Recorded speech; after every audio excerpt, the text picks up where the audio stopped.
Hi friends, நான் தான் உங்கள் செல்லா. இப்போ நம்ம என்ன பண்ண போகிறோன்னா ரோஜா செடிங்களுக்கு கவாத்து செய்ய போகிறோம். கவாத்துனா ஒன்றும் இல்லை, நம்ம செடிகளில் இருக்க அந்த காஞ்ச இலைகள், புழு கடித்த இலைகள், ஓட்டை விழுந்தது, அந்த இலைகள்லாம் வந்து கட் பண்ணி எடுத்துட்டு அது மேலே வந்து மீன் அமிலமும் பஞ்சகாவியமும் தெளிக்க போகிறோம். தெளித்து 2-3 நாளில் பார்த்தீங்கன்னா நம்ம கவாத்து செஞ்ச இடம் எல்லாம் வந்து புதுசான தளிர்கள் விட்டுருக்கும். புது இலை லைட்டாக முளைச்சி அந்த மாதிரி வந்திருக்கும். அதான் புது தளிர்கள்னு சொல்லுவோம். இப்போ நம்ம என்ன பண்ண போறோம்னா, பஞ்சகாவியம் வந்து நம்மள்ட்ட இல்லை. அதை நம்ம ஒரு தோட்டத்தில் போய் தான் வாங்கிட்டு வர போகிறோம். நம்ம ஊர்லேருந்து ஒரு 10 கிலோமீட்டர் போகணும். அங்கே தயாரிக்கிறாங்க. அது யாருன்னா நம்பாழ்வாரோட அவரோட ஸ்டூடெண்ட் ஒருத்தர் வந்து இது மாதிரி தயார் பண்ணி எல்லாத்துக்கும் சேல் பண்ணிட்டு இருக்காரு. நம்மள்ட்ட வந்து மீன் அமிலம் வந்து இப்போ தான் ரெடி பண்ணி வச்சிருக்கு. இன்னும் 10 நாளில் வந்து நம்மளே தயார் பண்ண மீன் அமிலம் ரெடி ஆயிரும். அதுக்கு முன்னாடி இதை போய் நம்ம வாங்கிட்டு வந்து ரோஜா செடிங்களுக்கு ஸ்ப்ரே பண்ணுவோம். நம்ம ரோஜா செடி எப்படி இருக்குன்னு பாருங்கள். ஃபுல்லாக காஞ்சி போய் கிடக்குது. அது இல்லாமல் அந்த இலையெல்லாம் ரொம்ப கருகிருச்சு. அதுக்கு முன்னாடி நம்ம என்ன பண்ண போகிறோன்னா, இந்த செடியில் இருக்க மண்ணெல்லாம் வந்து சுற்றி வந்து இறுகி இருக்கும். அதை வந்து லேசாக தூள் தூளாக இது பண்ணுற மாதிரி ஃபஸ்ட்டு குச்சியை வச்சு ஃபுல்லாக கிளறி விட்டுருவோம். இப்போ கிளற பாருங்க. இந்த மாதிரி சுற்றி கிளறி விட்டிங்கன்னா அடுத்து மேலே உரம் போடுறதுக்கு கொஞ்சம் ஈஸியாக இருக்கும். ஃபுல்லாக கிளறி விட்டுட்ருக்கேன் பாருங்கள். நம்ம கிளறது வந்து மெதுவாக கிளறணும், ஏன்னா உள்ளே வேர்லாம் இருக்கும்ல, அது வேர் வந்து டேமேஜ் ஆகிடக்கூடாது. இப்போ நம்ம கிளறிட்டுருக்கோம். சுற்றி இருக்க அந்த சின்ன சின்ன செடியை களைச்செடியெல்லாம் பிடுங்கி போட்டுருங்க. இப்போ நம்ம கிளறும்போது மண்புழு ஒன்று வந்து வந்துருச்சு பாருங்கள், நீங்களே பாருங்கள் மண்புழு. அப்போ வந்து மண்ணில் வந்து இன்னும் உயிர் இருக்குன்னு அர்த்தம். நம்ம எந்த கெமிக்கலும் யூஸ் பண்ணாதங்காட்டி தான் நம்ம செடியில் வந்து தொட்டியில் ஃபுல்லாக மண்புழு இருக்குது. நீங்களும் அதே மாதிரி யூஸ் பண்ணுங்கள். கெமிக்கல் எதுவும் போடாதீங்க. ரோஜா செடியாக இருக்கட்டும், காய்கறி செடியாக இருக்கட்டும், எந்த செடியாக இருந்தாலும் நம்ம கெமிக்கல் யூஸ் பண்ணலாம். பாருங்கள், இன்னொரு மண்புழு இந்த மாதிரி தான் இருக்கும் நம்ம தொட்டியில் எல்லாத்துலேயும். ஏன்னா நம்ம வந்து எந்த கெமிக்கலும் யூஸ் பண்ணுறதில்ல. ஸோ ஃபுல்லாகவே இயற்கை முறையில் தான் பண்ணுறோம். நீங்களும் அதை யூஸ் பண்ணிங்கன்னா உங்களுக்கும் இயற்கையான முறையிலேயே காய்கறிகள் எல்லாமே அறுவடை செய்ய முடியும். இப்போ நம்ம ஃபுல்லாக எல்லாத்தையும் கிளறி விட்டாச்சு தொட்டி ஃபுல்லாக.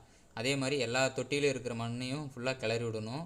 நான் ஆல்ரெடி எல்லா தொட்டியில் இருக்கிற மண்ணையும் கிளறி வச்சிட்டேன். உங்களுக்கு காட்டுறதுக்காக ஒரு தொட்டியில் மட்டும் இப்போது கிளறி காட்டினேன். நீங்களும் அடிக்கடி இந்த மாதிரி மண்ணை கிளறி விட்டுட்டே இருங்க. மண் வந்து எப்பயுமே இறுகக்கூடாது. இறுகுனா செடி வேறு சீக்கிரம் செத்துரும். நீங்கள் கிளறி விடுறது நல்லது. அதே மாதிரி நீங்கள் உரம் போடும்போதும் சரி, இந்த மாதிரி கிளறி விட்டு உரம் போட்டிங்கன்னா அது மண்ணோட மண்ணாக கலந்துரும். அது நீங்கள் பாருங்கள், இந்த இலையெல்லாம் கட் பண்ணி விட்டுறலாம். ஏன்னா எல்லாம் காஞ்சி போச்சு. இந்த மாதிரி நம்ம கட் பண்ணி விடுறது வந்து நல்லது.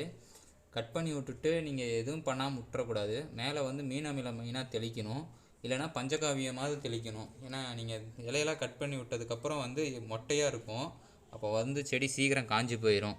ஸோ நம்ம வந்து கட் பண்ணி விட்டுட்டு அப்படியே விடக்கூடாது. எல்லா இலையும் கட் பண்ணி விட்டுறணும் சுத்தமாக. இந்த காஞ்சி போன இலையெல்லாம் பாருங்கள், எல்லா இலையும் இப்போ தான் இந்த மாதிரி கட் பண்ணி விடுங்க. நீங்கள் சும்மா கையில் கிள்ளி வேணாம், இந்த மாதிரி கட்டர் ஒன்று வாங்கிக்கோங்க. கட்டர் வாங்கிட்டிங்கன்னா உங்களுக்கு ஈஸியாக இருக்கும். செடியும் டேமேஜ் ஆகாது. நீங்கள் கட் பண்ணும்போது ஈஸியாக கட் பண்ணிக்கலாம் பாருங்கள். அப்புறம் பூ வச்சிருச்சுன்னா மெயினாக நீங்கள் பூ வச்சிருச்சு அப்போ தான் செடி அழகாக இருக்குன்னு சொல்லி நினைக்காதீங்க. பூ இருந்தாலும் பூவை கட் பண்ணிடுங்க. நீங்கள் பூ வந்துருச்சுன்னா அப்படியே விடக்கூடாது. எப்பயுமே செடி ஒரு பூ இருக்குன்னு விட்டுட்டிங்கன்னா அடுத்த பூ மொட்டு எதுவுமே வைக்காது. ஸோ பூவாக இருந்தாலும் சரி நீங்கள் கட் பண்ணி விட்டுருங்க. அதான் செடிக்கு நல்லது. நான் ஃபுல்லாக எல்லா செடியில் இருக்கிற இலையும் கட் பண்ணி விட்டேன். பூவை கூட கட் பண்ணி விட்டுட்டேன். நீங்கள் பூ இருக்குன்னு சொல்லி விட்டுறாதீங்க, எல்லாத்தையும் கட் பண்ணிடுங்க. இந்த மாதிரி மொட்டையாக தான் இருக்கும், பரவாயில்ல. செடி நம்ம மீன் அமிலம் தெளித்தோம்னா இந்த மாதிரி செழிப்பாக வந்துடும். இந்த மாதிரி புதிய தளிர்கள் வர்றதுக்கு தான் நம்ம மீன் அமிலம் தெளிக்கிறோம்.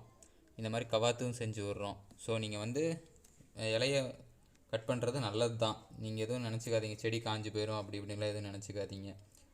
ஃபுல்லாக கட் பண்ணி விட்டாச்சு எல்லா செடியில் இருக்கிற இலையையும்.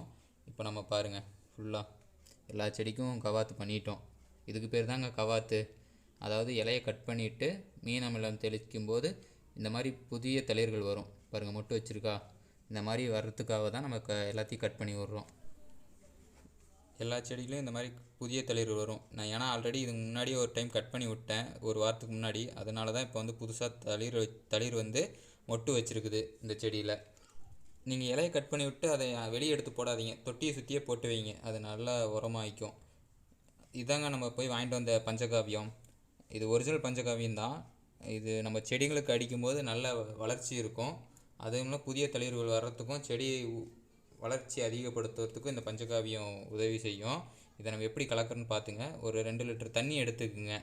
அதில் கொஞ்சோண்டு ஒரு 5 ml கலந்துக்குங்க. பார்த்துங்க 5 ml போதும். இந்த இதுவே நமக்கு கொஞ்சம் அதிகம்தான், பரவாயில்ல. நம்ம செடி கொஞ்சம் எல்லா செடிக்கும் அடிச்சுடுறதுக்காக நான் கலந்துக்கிட்டேன். இது ஒரு குச்சி வச்சு நல்லா கலக்கிக்குங்க. ஸ்மெல் எதுவும் வராது. கலக்கியாச்சு. இப்போ நம்ம அந்த வாட்டர் பாட்டிலில் ஊற்றிக்குவோம் ஸ்ப்ரே பண்ணுறதுக்கு. இது 1.5 லிட்டர் வாட்டர் கேனு. இதில் ஃபுல்லாக ஊற்றி முடிச்சுட்டு இந்த மாதிரி நீங்கள் ஒரு ஸ்ப்ரேயர் வாங்கிக்கோங்க. ஒரு 150 ரூபா தான் இது. ஃப்ளிப்கார்ட், அமேசான் எல்லாத்துலேயும் இருக்குது. இதை வாங்கி வச்சுக்கிட்டினா உங்களுக்கு செடிக்கு தண்ணி அடிக்கிறதுக்கு யூஸ்ஃபுல்லாக இருக்கும். பாருங்கள், நான் ஃபுல்லாக ஸ்ப்ரே பண்ணுறேன். ஏன்னா அப்போ தான் வந்து செடி நல்லா வளரும். அதுக்கு இந்த மாதிரி தான் ஸ்ப்ரே பண்ணணும். நீங்கள் இதுக்கு மட்டும் இல்லை, காலையில் எழுந்திரிச்சு நீங்கள் ரோஜா செடிக்கு தண்ணி ஊற்றும் போதும் சரி, இந்த மாதிரி நீங்கள் தண்ணி ஊற்றி இலை மேலே ஸ்ப்ரே பண்ணி விட்டிங்கன்னா செடி ஃபுல்லாக வந்து ஈவினிங் வரைக்கும் ஃப்ரெஷ்ஷாகவே இருக்கும். வெயிலில் இருந்தாலும் சரி ஃப்ரெஷ்ஷாக இருக்கும். நீங்கள் வந்து என்ன பண்ணுறீங்கன்னா, காலையில் எழுந்திரிச்சு சும்மா தண்ணி ஊற்றினா போதும்னு நினச்சிட்டு நீங்கள் தண்ணி ஊற்றி விட்டுறீங்க.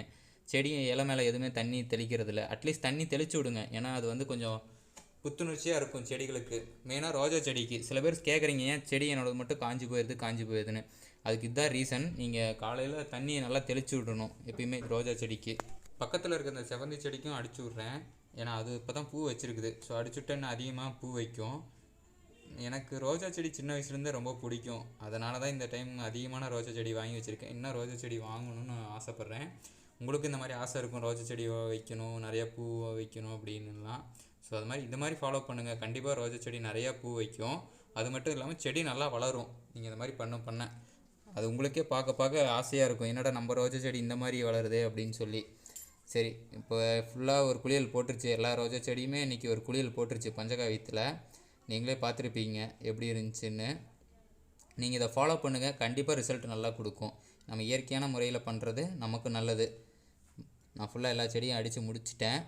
இப்போ என்ன கொஞ்சம் தான் மீதி இருக்கிறதையும் அடிச்சிட்டேன்னா இன்றைக்கி ஒர்க் முடிஞ்சிடும். நம்ம ஃப்ரெண்டு வீட்டில் வந்து ரோஜா செடி வைக்கணும், வந்து எனக்கு வச்சு கொடுங்க, எனக்கு எப்படி வைக்கிறதுன்னு தெரில அப்படின்னு கேட்டாங்க. கண்டிப்பாக அதை நம்ம போய் வச்சு கொடுப்போம். அதை பற்றின வீடியோ வந்து நெக்ஸ்ட் வீடியோவாக அப்டேட் பண்ணுறேன். பாருங்கள், பஞ்சகாவியம் அடித்ததுக்கப்புறம் ஒரு வாரத்துக்கு அப்புறம் இந்த மாதிரி புதுசாக தளிர் வந்திருக்கு. நீங்களே பாருங்கள் ரிசல்ட் எப்படி இருக்குன்னு. ஸோ நீங்கள் இந்த மாதிரி ஃபாலோ பண்ணிங்கன்னா கண்டிப்பாக இந்த ரிசல்ட் கொடுக்கும். வீடியோ நல்லா இருந்துச்சுன்னா கமெண்ட் பண்ணுங்கள், லைக் பண்ணுங்கள், ஷேர் பண்ணுங்கள். Bye friends.